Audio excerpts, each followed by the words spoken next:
The Talksport Fan Network. The ultimate on-demand destination for the UK's best fan-led football podcasts. Want authentic supporter insight on all things Bournemouth? Follow Up the Cherries in all departments on the Talksport Fan Network. Club-dedicated content created by the fans, for the fans. Search Talksport Fan Network.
Welcome back to Cherry Picking, all Cherries fans, and thank you for joining us.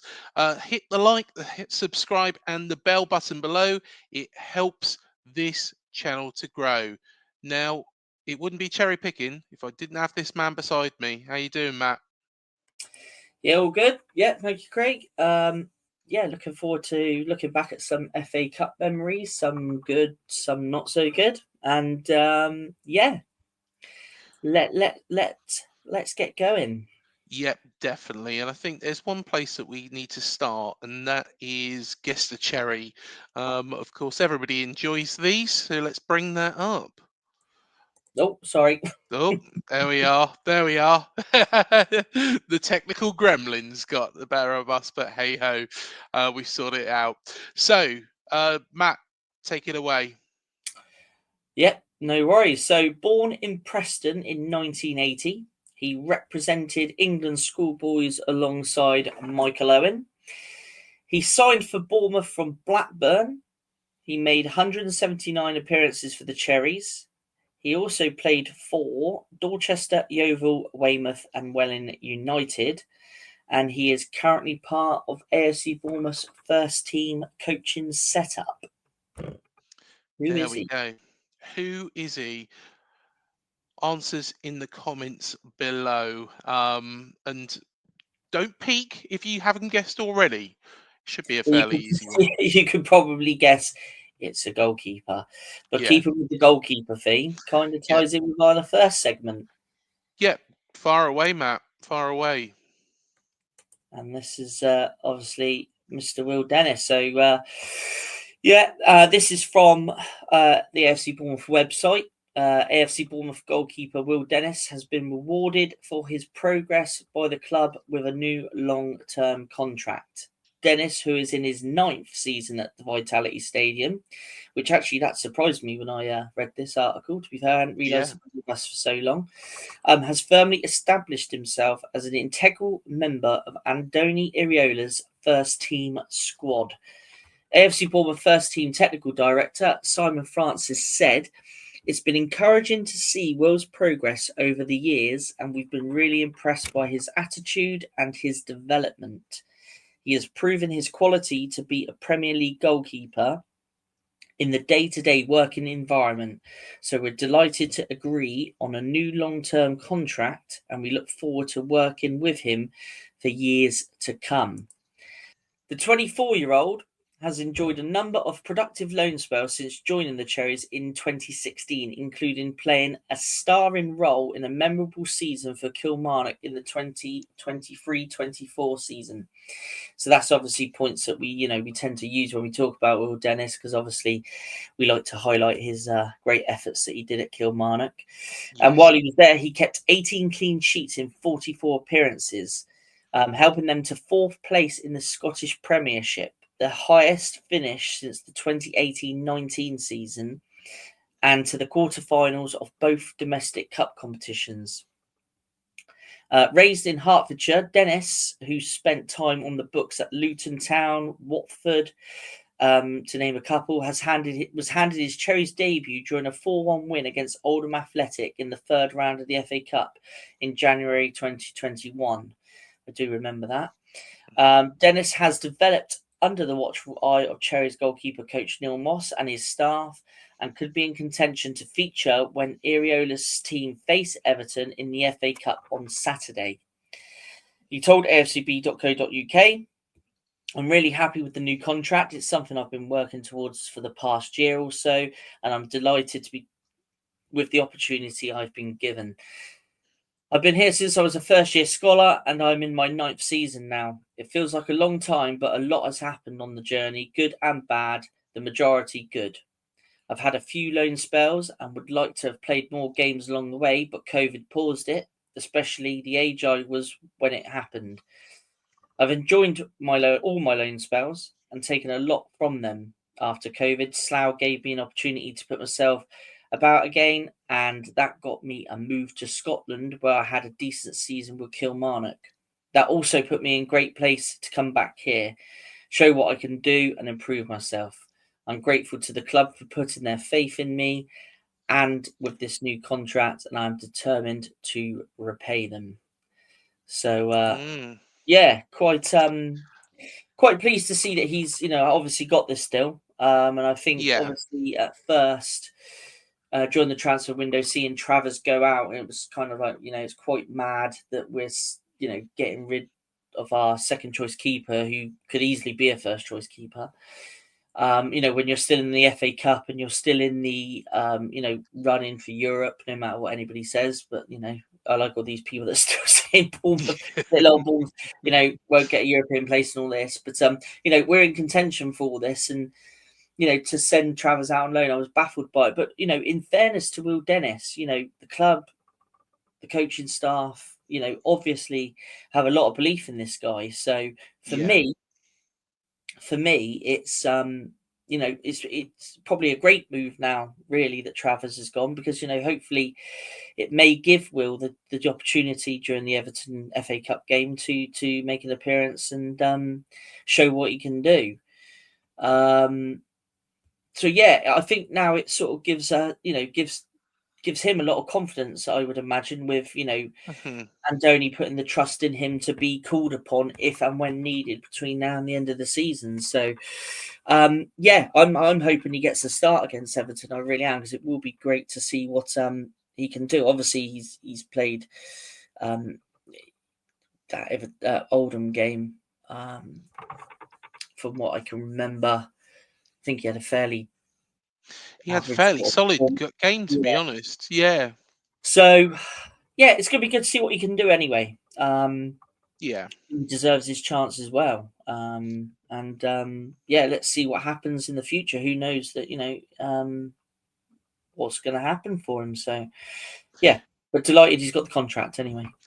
Yeah, he's been a constant, hasn't he, really? 9 years at this football club, is a great feat for any goalkeeper. There's been goalkeepers that have come and gone during this time.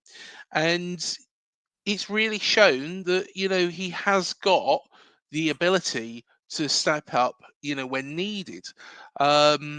He hasn't had his opportunities because what he has had in front of him is some of the best goalkeepers that we've ever had in our history. The likes of Mark Travers, Ramsdale, Begovic, you name them. So it's always going to be very, very difficult to break into a side. And the fact that he's got this new contract indicates that it's not going to be a case of that we don't see that he fits into AFC Bournemouth. It's a case that we do see a future for him.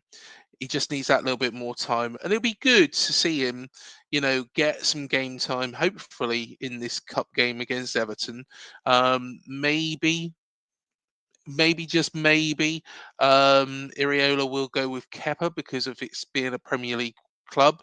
But if, say, for example, we get one of the lower league clubs, which is very possible in the 5th round, then it might be a case for Will Dennis to have his opportunity. Who knows what Iriola's got in mind, but he trusts the goalkeeper, and that's the main thing. And yeah, it's a big statement that he's allowed Travers to go out on loan to Middlesbrough.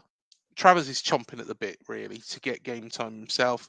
Because of his age, mainly, I think, more than anything, and the fact that he did have that season in the Championship with us, getting promoted with us, and I guess to then play second fiddle from that is a bit of a kick in the bollocks, put nicely. But Will Dennis, I think, has got a great future. So yeah, hopefully he can fulfil, what the real positive feelings around him. Yeah, no, definitely. Well, we did do a show earlier on this week as well. If you haven't seen it, go and watch it straight after this show, which is called Ambitious. Now, in this show, we discuss whether or not AFC Bournemouth's signings actually hinted that we're going places. Are they going to contribute to a European place?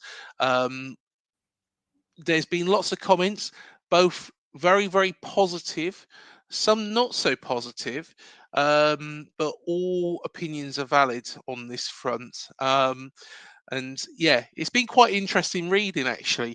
And actually, I like one of the comments, actually, from a good friend Malcolm of the channel, who does comment regularly, and he said it's a clever bit of business, which we're doing, and I agree with that 100%. Don't you?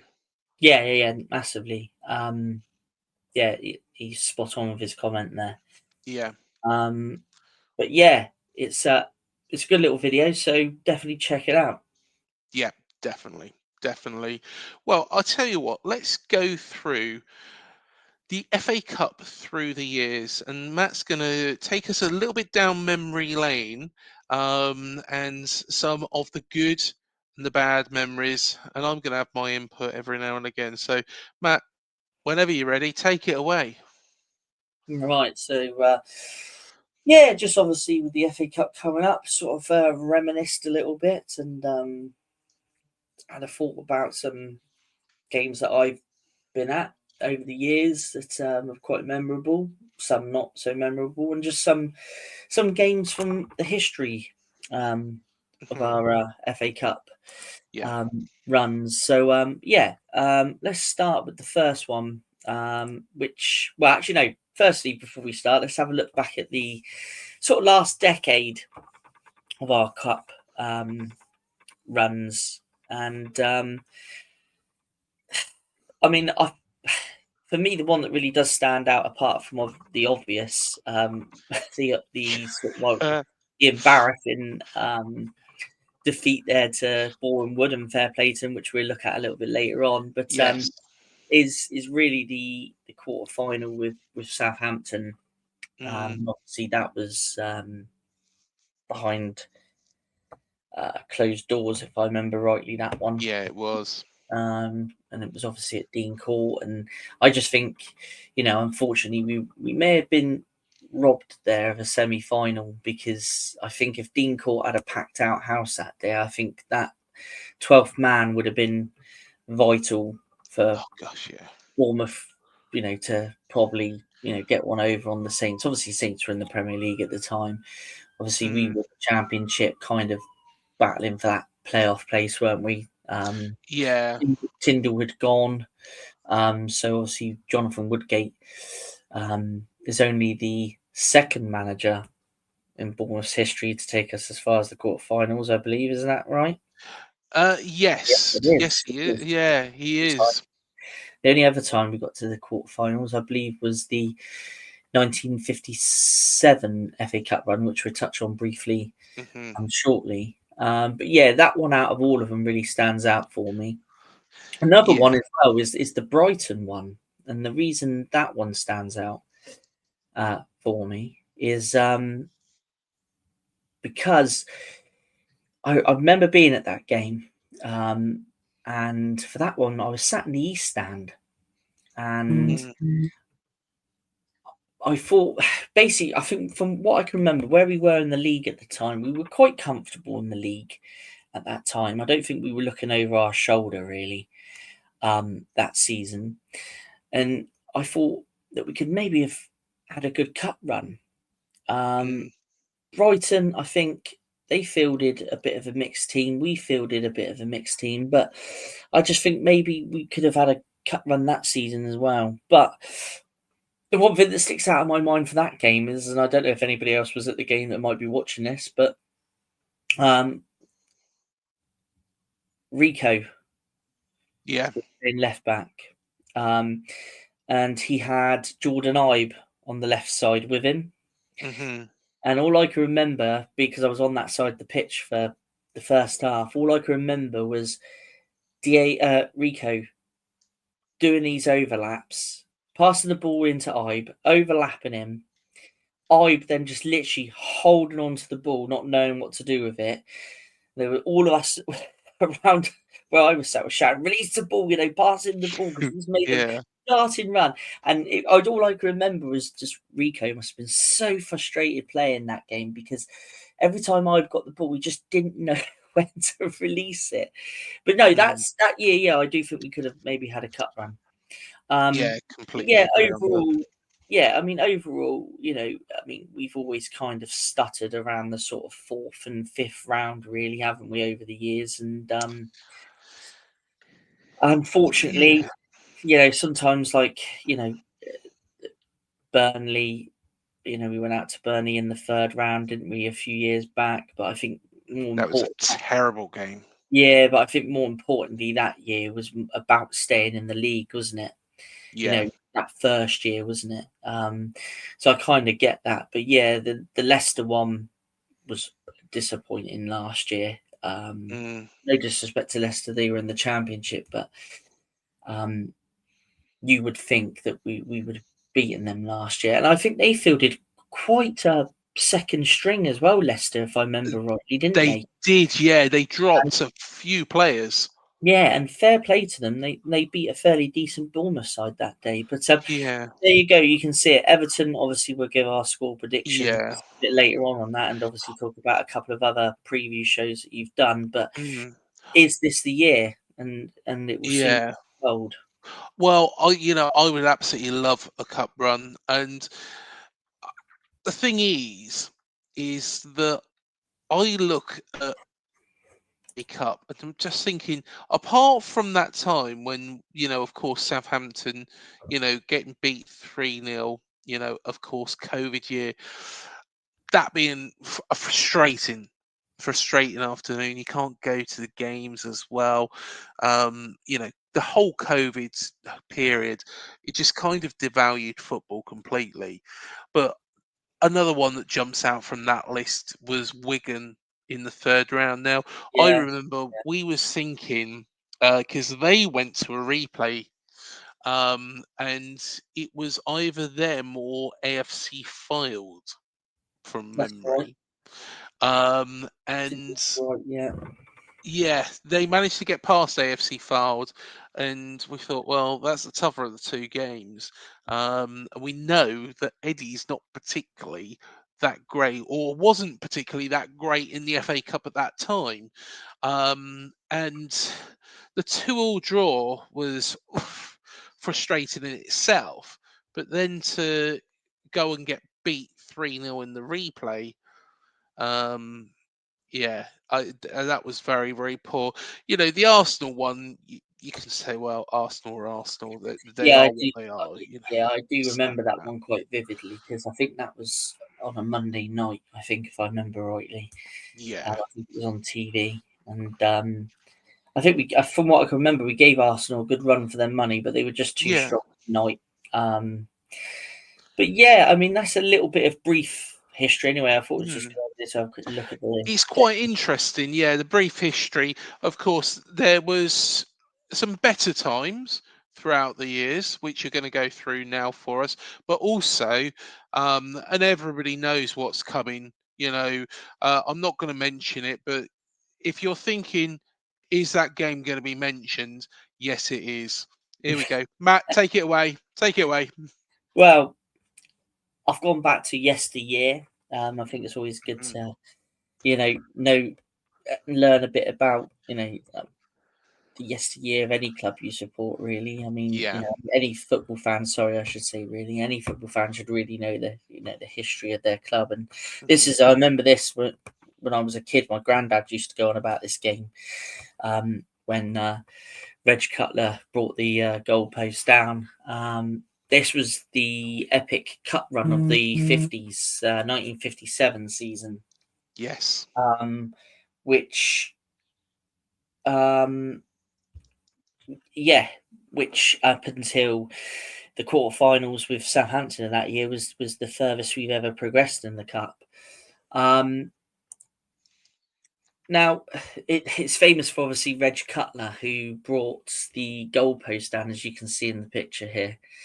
Now, Reg Cutler was brought to Bournemouth by Freddie Cox in June 1956, I think it was. Yeah. About a year before this, anyway, who was actually an outside left. And he would create goal-scoring chances for the likes of Stan Newsham, Dickie Dowsett, and he actually scored, I think, 21 goals in about 90-odd games for Bournemouth.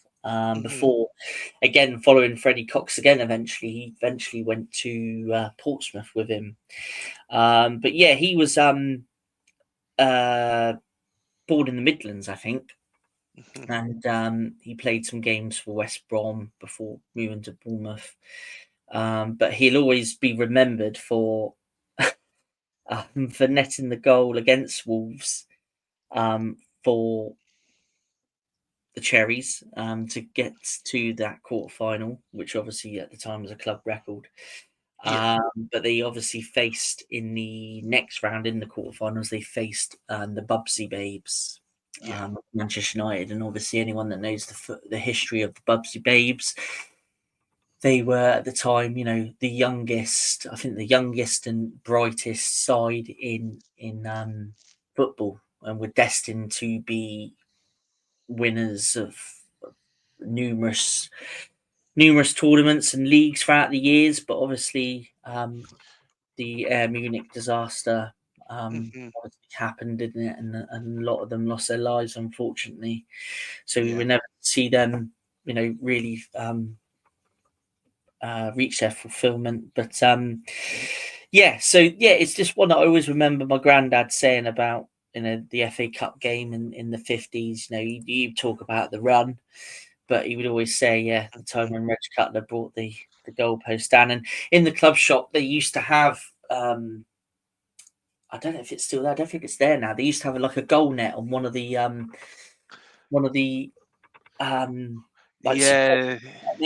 it actually had on there Reg Cutler brings the goalpost down and the day of the game and everything, the date and that. So, but yeah, and at the time, Wolves, when we beat Wolves were like known as the mighty Wolves. Then they were, full of internationals and won leagues, and they were a big side at the time. It was a big name to knock out the cup.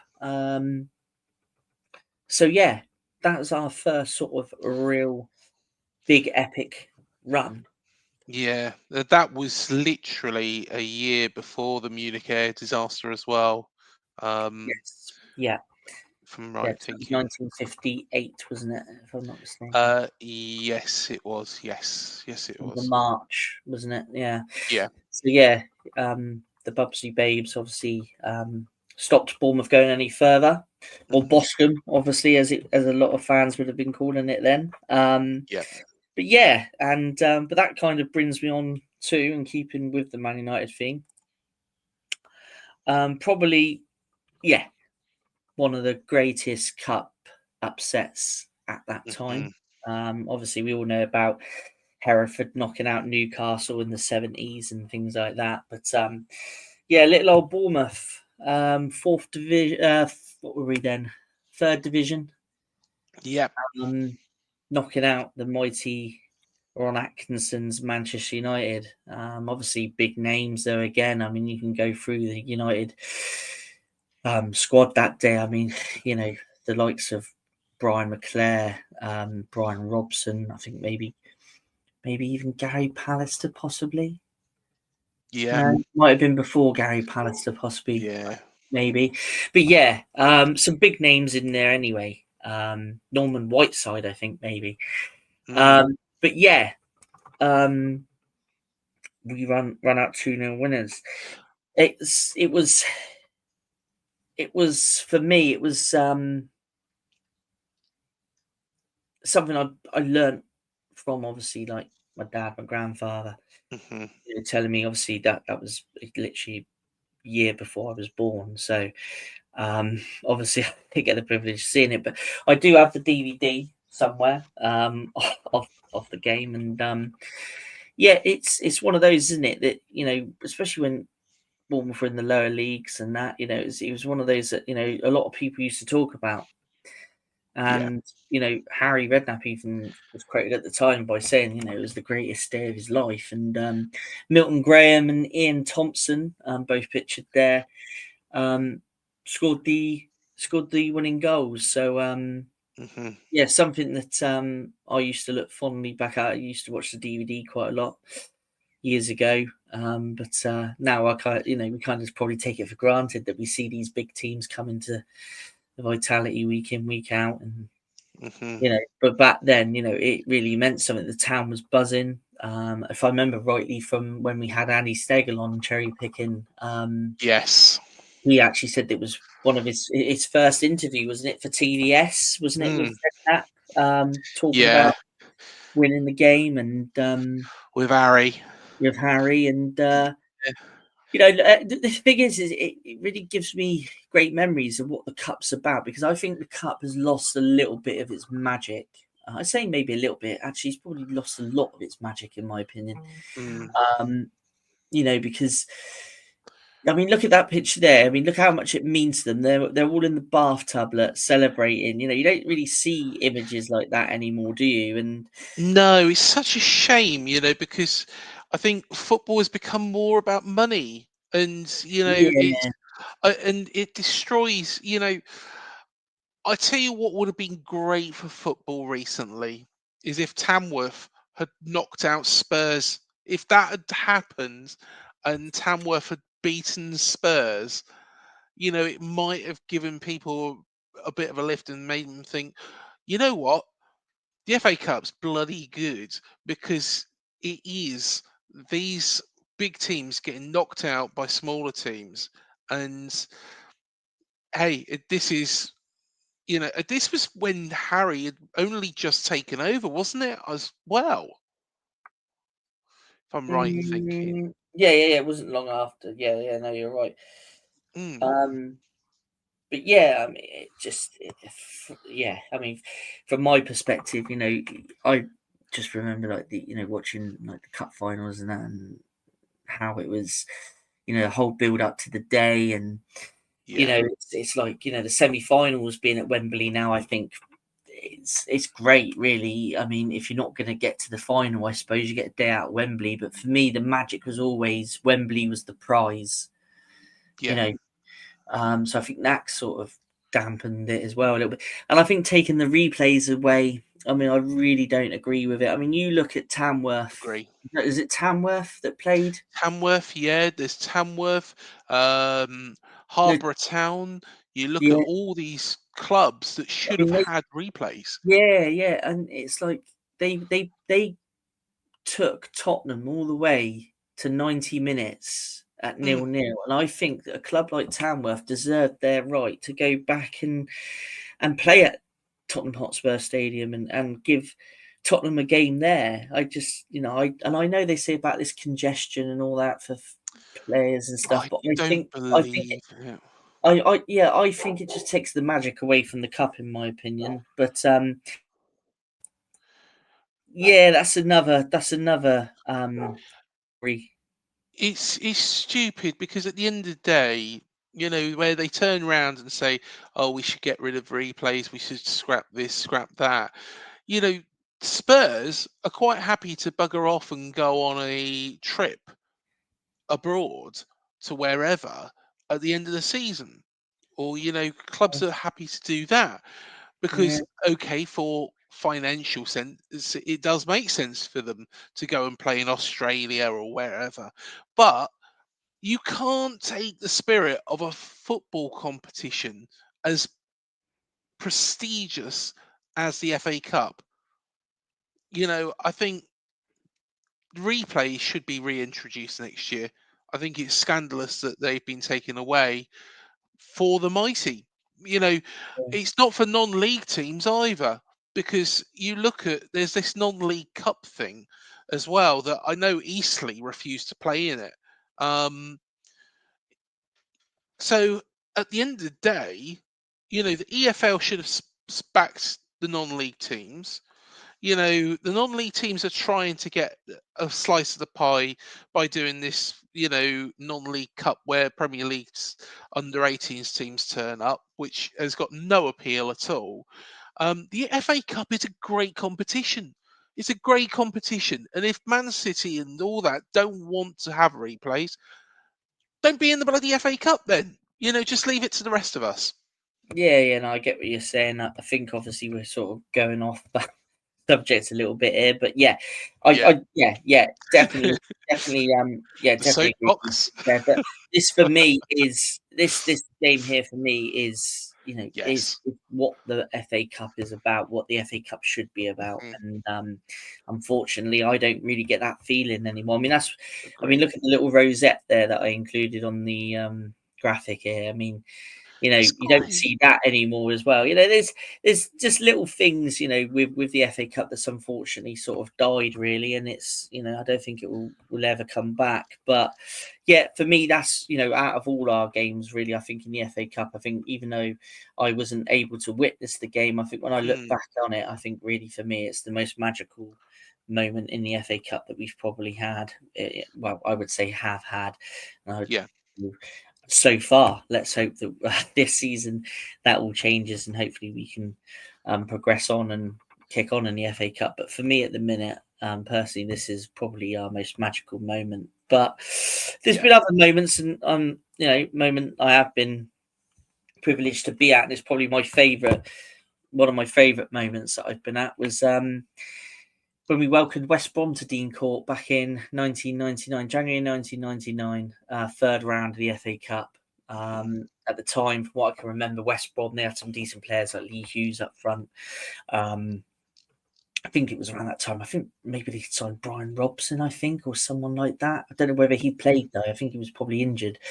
But they had a really good side anyway. They were towards the top of Division 1. Yeah. And obviously pushing for sort of promotion, I think, from obviously Division 1 to the Premier League. But I remember my dad saying to me when we were going to the game, I remember him saying, look, we shouldn't fear these today. We've got every chance of giving them a game and winning. And I remember, being, what was I at the time? Probably about 13, 14, going, no, we're going to get probably beat today because, top, good, decent side from Division 1 and that. But no, my old man was right. And Eddie Howe, he popped up with the winner. And we can see a brief highlight of it now. A wonderful moment was the way Bournemouth manager Mel Machin described the final whistle at Dean Court. His second division team knocked out first division West Brom. Eddie Howe volleyed the Cherries into round 4. Really, it's a bonus for us because we've got a heart set on getting promotion this year after last year when we came close. But, I think the cupful is more of a bonus. We can relax, get at teams without the worry of the league. And hopefully we can achieve promotion and go on a cup run as well, which would be great. And there it was. There's the goal from Eddie there, and a little bit of an interview with him at the end. How young he looks there, but great memory of that day, and it's one of those that has really stuck with me for years. That game, so it's always a fond memory, and it's.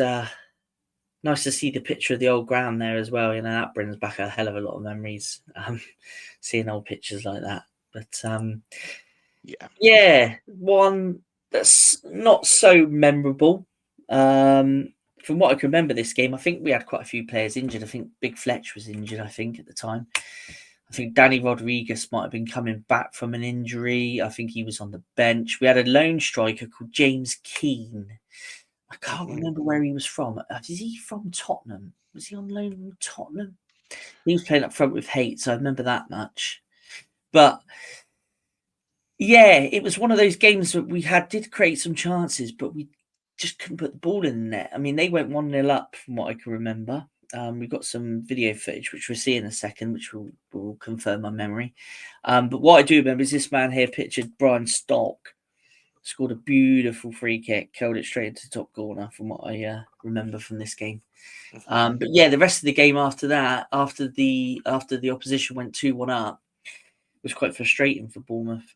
We couldn't see the ball across the line, and fortunately, was an exit in the first round, which was disappointing. But yeah, from what I take from the game at the time, we just couldn't put the ball in the net that day. We had several chances, but yeah, disappointing one. But let's have a quick look at the footage anyway. 3 lost 3 when we've had a memorable weekend for the FA Cup heroes of Tamworth and Chasetown to relive. And Dan's at Tamworth right now. Dan, I bet there are a few sore heads there tonight, although they look remarkably fit behind you. Well, that's because it's the youth team, you see. They haven't probably hit the beer yet, Suzanne. But no denying the result of round 1. Yes, it was Tamworth's victory at Bournemouth. In a moment, we'll speak to a couple of the men involved. But first of all, let's review that fantastic weekend of FA Cup action and have a look at the non-league winners.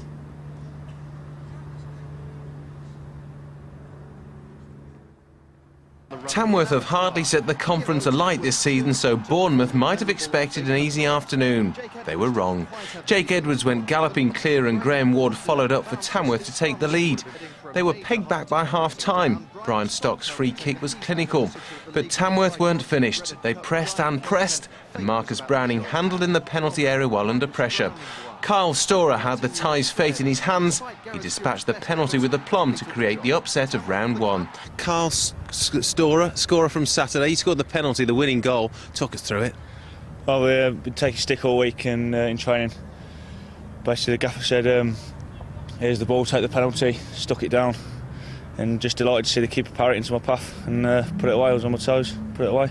So you were told to go and attack the ball? Yeah, basically, yeah. So, I made up for my early mistake in the first half and I gave the free kick away for their equaliser. But just really glad to see it going in the second round. Mark Cooper's the manager here. Mark, difficult draw away at Hartlepool. What do you make of that?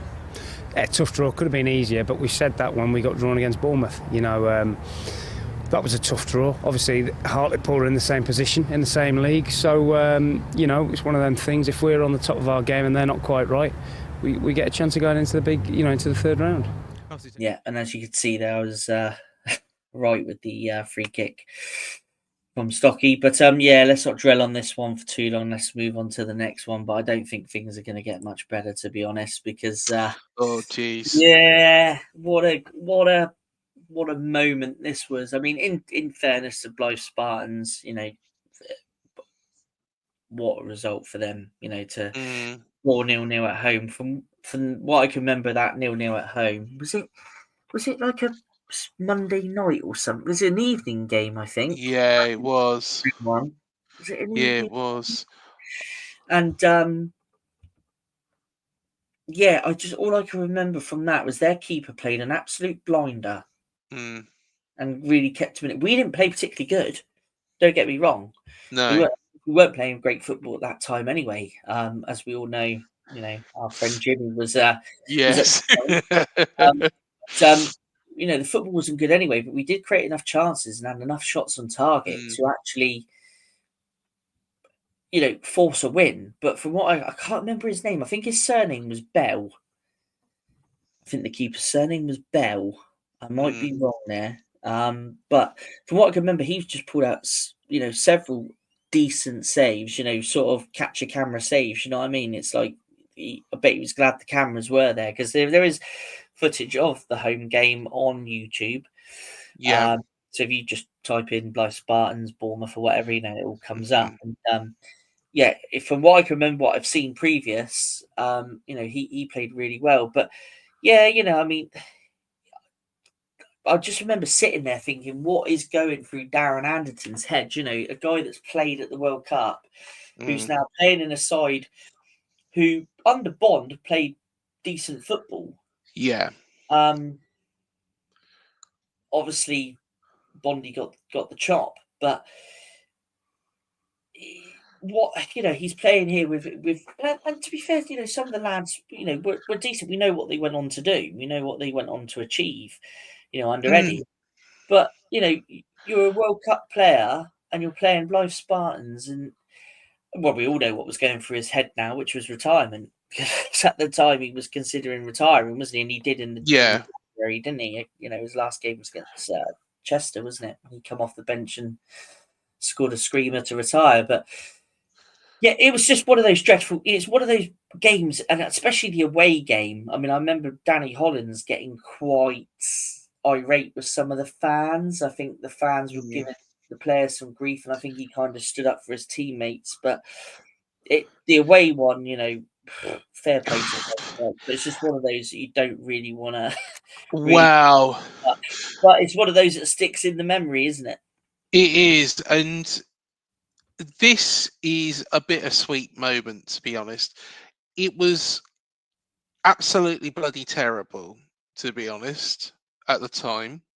However, it was possibly the moment that turned around this football club's fortunes. It was a Mark Bell who played in goal for Blyth Spartans. And yeah, he had an absolute blinder, as you say. But you look at our squad.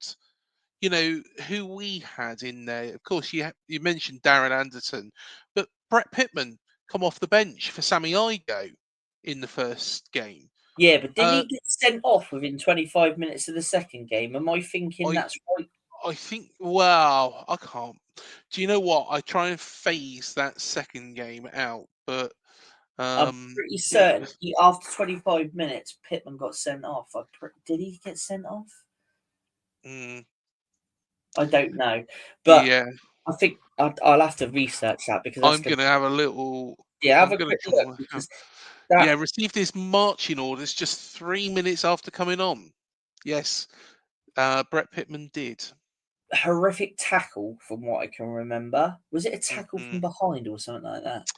Anyway, I just remember him getting sent off, and I can remember one of the players saying after the game it was a case of as soon as Brett got sent off, that was a case of, oh my god, here we go. Yeah. So, but yeah, when you look at the squad, you're absolutely right. I mean, you know, it was a decent squad. Jason Pearce, good defender, had a great career, you know, within the EFL. You know, played up as far as the Championship, didn't he, with Leeds and clubs like that. You know, Darren Anderton, we all knew what he could do. Brett Pittman, if there was ever a better finisher, you know, in our club's, you know, recent history, I'd be surprised. You know, Schwan Jalao in goal. Yeah, Schwan. I mean, again, decent goalkeeper.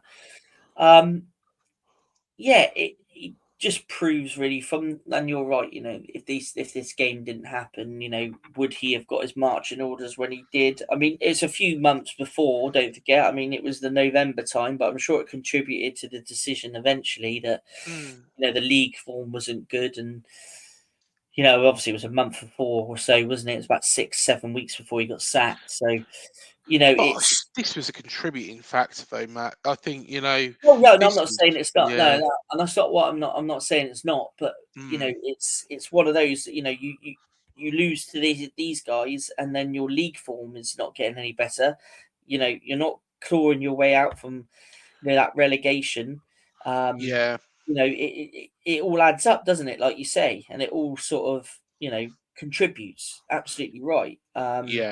You know, I mean, like we had Graham Nicholas on, didn't we, recently? And he was saying that, you know, Jimmy got us into, you know, positive figures, didn't he? But you know, the football wasn't good, and I could never ever see us surviving under him. And I think the club made the right decision to part ways with him when they did. And obviously, history tells all. But yeah, from an FA Cup point of view, this was probably definitely, I think, my lowest moment in all my years of supporting Bournemouth. Yeah, I have to kind of echo, this was probably the rock bottom but it was only upwards from this point on. And had this not happened, Jimmy might have stayed, and we would have just run out of time. I know that it was mentioned during that interview that we did a couple of weeks back that Jimmy has a fairly decent managerial career beforehand, but he was a very good player. But I personally don't think he was a good manager wherever he really went. Let's not say anything against the man. I was just saying some people are cut out for it, some people aren't. Tony Yeah, Adams, for example, yeah, yeah, great player, but crap manager. Eddie, okay, I think Eddie could have been a fantastic player had, injuries not caught up with him. But look at what sort of manager he's become. Yeah, I think this was a pivotal point, not just in the FA Cup, but also, in the history of this football club. yeah. But just the final word before we move on from Yeah. myself. Quinn, quality striker, to be fair. Yeah. But, he knew where the net was, but managerial, his spell at Bournemouth was not great. But No. this one, this one, Mr. Parker's only dive into the FA Cup with Bournemouth. I remember going to this game thinking, even with a second string, some of the youngsters out, we should, progress on here, from this third round and, carry on, maybe get to the, fourth, fifth round, Promotion was key this season. Oh, yeah.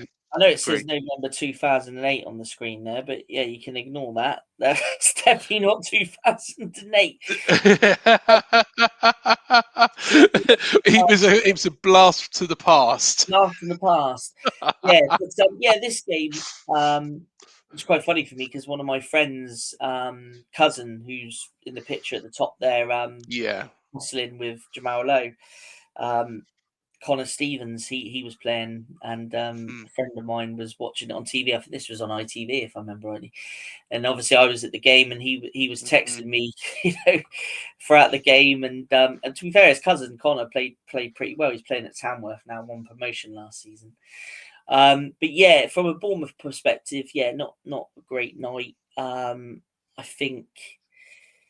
Obviously, this was the January time. This was after Christmas. Obviously, we were on such great form up until Christmas, and then we kind of nosedived, didn't we, from the January? And even our league form wasn't great, and we were, scraping to get wins, and those wins just to see us across the line for promotion, weren't we? And if we didn't have that form before Christmas and that amount of points before Christmas, we probably wouldn't have even made the top six with our form from January to May.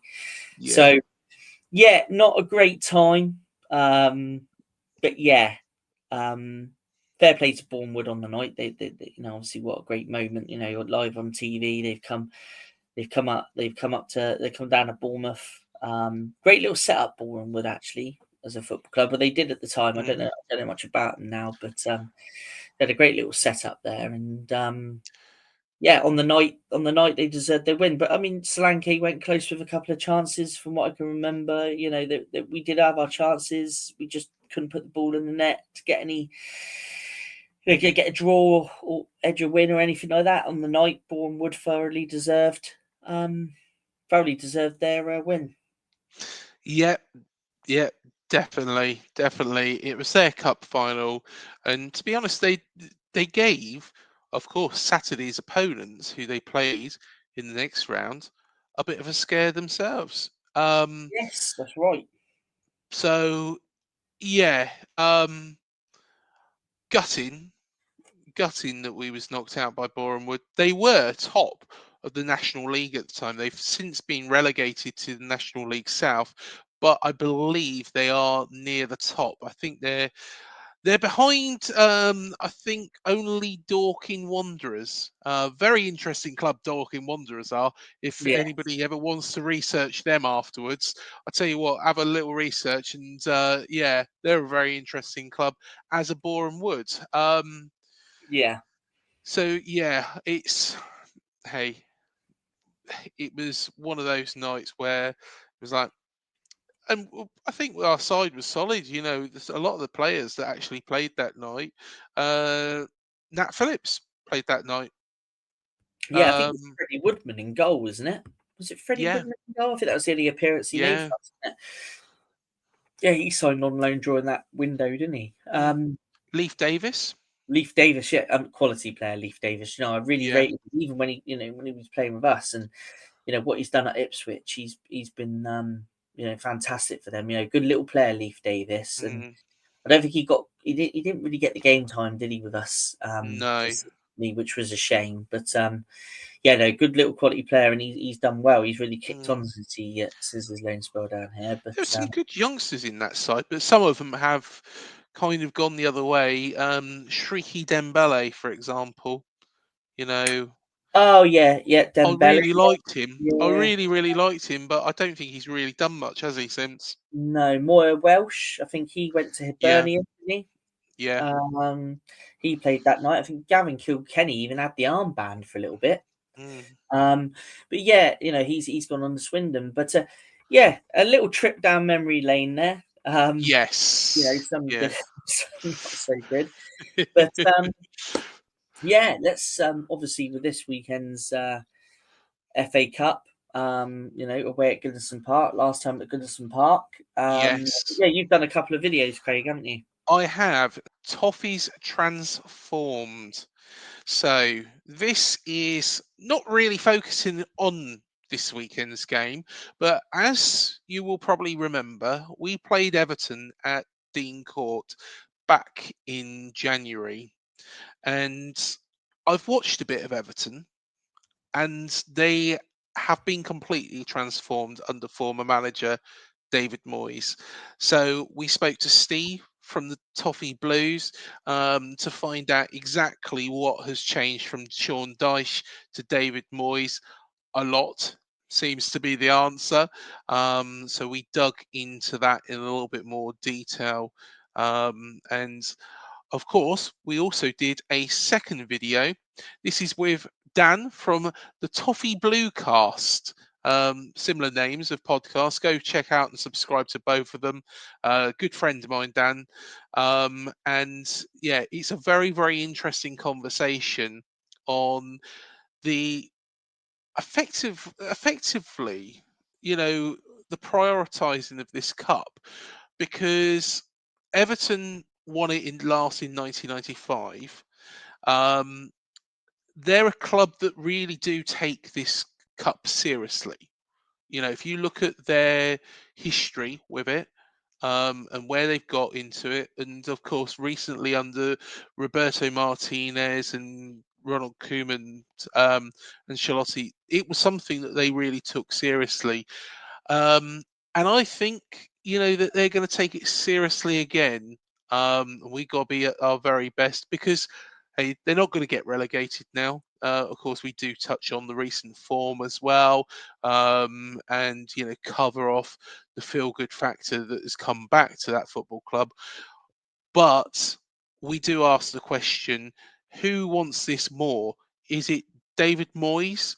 It's a route into Europe after all, or does Andoni fancy a cup run? I tell you what. On that point, very, very quickly. Would you be disappointed if we rested players and went out at the hands of Everton? Or do you feel that we have to play our strongest squad and let's try and get some silverware in the cabinet? Yeah. Good question. Good question. It's difficult, isn't it? Because we haven't got a fully fit squad. With a fully fit squad, you could easily rotate and still have, depth there. I think personally, with what we've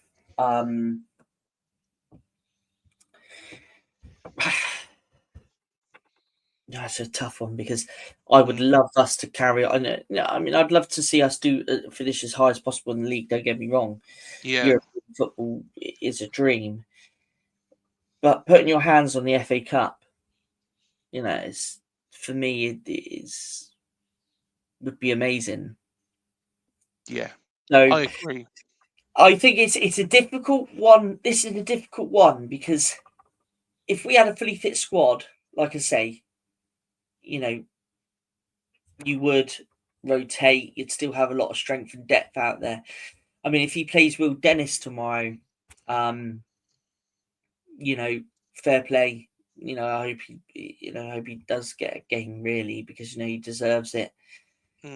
But then people ask the question: Are we taking the cup seriously? I mean, it's a really good question. That's a really good question. It's something I've been sort of baffling within my mind all week. What players should we play? What players shouldn't we play? Should we just field youngsters and keep? Because if our players, a lot of our players have had to play 90 minutes for the last 6 games. Due to the injuries. So, not many Premier League clubs are having to do that. So, yeah, it's going to be interesting what side he puts out tomorrow. It's definitely going to be interesting. Yeah, I would like to see the strongest side possible. Really, I think. I completely agree. I want a cup run. I want a day out at Wembley. And I want that bit of silverware to sit next to the championship trophy.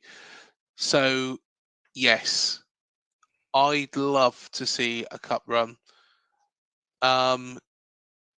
It will come with a Europa League place anyway. So there's that benefit. But hey, we are in such a good position that we might be able to get 5th, and we could end up going into Europe's premier competition, which would be crazy in itself. So it is a double-edged sword. But I think the silverware, would probably stand out more in the long run rather than, well, we finished 5th, and then we went into Europe and got knocked out by a load of sides. But then again, what an experience that would be. It's a difficult I one. mean, like you said, I think you hit the nail on the head. Double-edged sword. I think that's a perfect way of describing it. Yeah. Because for me, I think silverware is what's the word I'm looking for? I'm looking for a It's particular. timeless. It's Yeah, timeless, it's isn't it? timeless. Really, It's like what's the word? Begins with a it's P. prestigious. It's Thank you. prestigious. That's Yeah. and it would really. I know Bournemouth's been in the Premier League, for like the last sort of decade or so. Dipped out for a couple of years, but that would really put you on the map, won't it? Really, like a bit of silverware. Will really it enhances you, doesn't it? I think. Yeah, I mean, yeah, I think I like to see the strongest squad out tomorrow. And on that note, I know obviously you've done your 2 videos this week. What's the prediction from yourself? I'm going to go for a win, of course, but I think it might be extra time, which is what neither side really want. But I think it's going to be a tough game. I think it's going to be a lot tougher game than a lot of people expect. Some people might be going up to Goodison thinking, well, we've beaten these 2 teams these 2 times this season already, but this is a completely different scenario to the last 2 times. Everton, when they come down here, were on their arse. And yeah, they got draws against Arsenal, they got draws against Man City, they got draws against Chelsea, but they didn't really threaten them. And remembering back to that day, when we played them, they, as soon as we went 1-0 up, we might as well just kept pressing and pressing and pressing and pressing because there was never any threat the other end. They were never going to score if they had, 5 days, to do it in. Because of Sean Dyche's setup, they're different now. And as they've shown, they can get quite a lot of goals. They have got dangers in their side.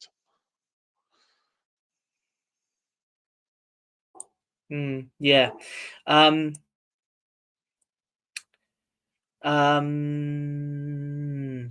going to stick with my original prediction, which I said at the beginning of the week. I'm sticking with a 2-1 Bournemouth win. Yeah, I would probably go 2-1, but I think after extra time. But we don't need extra time. Jeez, I know, but I think that's the way it's going to go, mate. Yeah, I think you're probably right. Yeah, but I'm just hoping not for the for the players. Yeah. The amount, yeah. But yeah, I can see what you're saying. Yeah, it's good possibility it will, but I do hope not for them. But hey ho. But I'll tell you what, whoever goes through, and me and Dan were saying this yesterday, it become a little bit like an Everton Bournemouth loving in the end. If they do manage to progress, I'd like to see Everton go and win it, because it would be a great story to end their time at Goodison Park. But likewise, he said if we get through, he'd love to see Bournemouth win the FA Cup, something that we've never ever done. Yeah, absolutely. And I echo his comments. Mutual respect from the two clubs, really. There. Excellent. See, we're a lovely bunch of fans, aren't we? Yeah, it's lovely. That's lovely to say. But but we've got 90 minutes of football, possibly some more to play. Let's go batter them. And no, but realistically, I'd like to see us win 2-1 in 90 minutes. But it's going to be a difficult place to always go, Goodison. I mean, I know obviously what happened earlier on in the season, but 2-1 for me. Yeah. Well, I tell you what, let's reveal guest the Cherry before we end. So I'm going to bring that up on the screen. So this Cherry was born in Preston in 1980, represented England schoolboys alongside Michael Owen, signed for Bournemouth from Blackburn Rovers, made 179 appearances for the Cherries, played for Dorchester, Yeovil, Weymouth and Welling United, and is currently AFC Bournemouth's first team goalkeeping coach. Who is he? I know who he is. He's obviously a goalkeeper. Matt, you do the honours. Yeah, he certainly is a goalkeeper, and that goalkeeper is Gareth Stewart.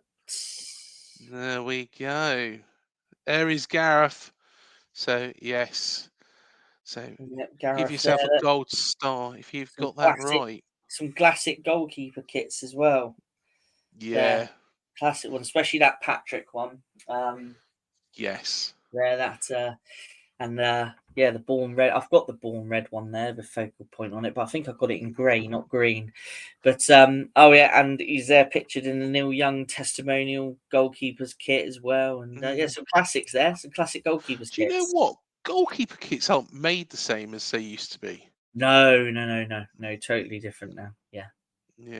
Totally different. Well, I think that's all we've got time for. Thank you for joining us. Hit like, hit subscribe, hit the bell below, and we shall see you in the next one. Thank you for joining us on this cherry picking.